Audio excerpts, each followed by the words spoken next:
You're running on a treadmill. You're 9 kilometers in and suddenly your leg cramps up. Pain floods your body and your mind whispers, "You've done enough. Just stop." But you told yourself, "I'm running 10 kilometers today." Now the question isn't about your physical limits, it's about your mental story. Do you stop or do you limp that last kilometer? Because here's the truth. What you do when no one is watching defines everything about who you are. If you give in now, that voice, the one that says it's okay to quit, will haunt you. It'll show up at the worst times, when you need to push the hardest. In a critical moment, when the stakes are sky high, that voice will say, "Remember? You quit before. You can quit now." But when you refuse to quit, even when no one's there to see it, you build something powerful. Self-respect. That's the foundation of everything. The commitments you keep to yourself are the most persuasive evidence of who you truly are. They're what guide your actions every day after. Life is not about waiting for applause. Most of the time, no one will clap for you. No one will notice the long hours you put in, the early mornings, the sacrifices. But you're not doing it for them. You're doing it for the person staring back at you in the mirror.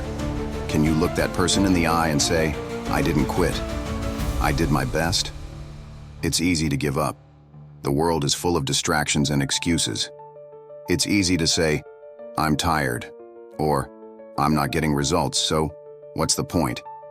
But the hardest and most important thing is to keep going when nothing seems to be happening.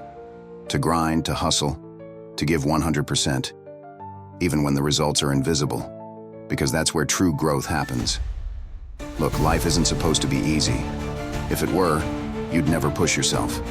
You'd never grow. The obstacles, the challenges, the moments of doubt, they're all there to make you stronger. Every time you fall and get back up, you're proving to yourself that you're capable of more than you thought. And let me tell you, there's more glory in falling 20 times and getting up 21 than there is in never falling at all. When you're struggling, remember this: you are your own biggest cheerleader. No one else is going to root for you the way you can root for yourself. Early on, there might only be a single clap in the auditorium, and it'll come from you. But that's okay, because once you believe in yourself, others will follow. Discipline beats motivation every time. Motivation is fleeting. It's there one day and gone the next. Discipline, though? Discipline is what gets you out of bed when you're tired. Discipline is what takes you to the gym when every muscle in your body says no. Discipline is what makes you show up day after day, even when you don't feel like it. So if you're lost right now, if you're standing in the woods with no idea which way to go, start walking. Just take one step. It might be the wrong direction, but at least you're moving. And once you're moving, you'll find your way. Standing still is the only guaranteed way to fail. And if you're afraid, good. Fear means you care. Fear means you're stepping out of your comfort zone. Face it. Look yourself in the mirror and ask, "What am I afraid of?" Then do the thing that scares you. Because on the other side of fear is where growth lives.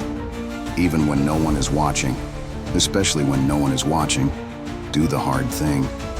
Not because it's easy, but because it's worth it. One day, you'll look back on this moment and realize it wasn't the applause or the recognition that mattered. It was the quiet, relentless voice inside you that said, "Keep going." So, get up, show up, and do it, even if no one is watching.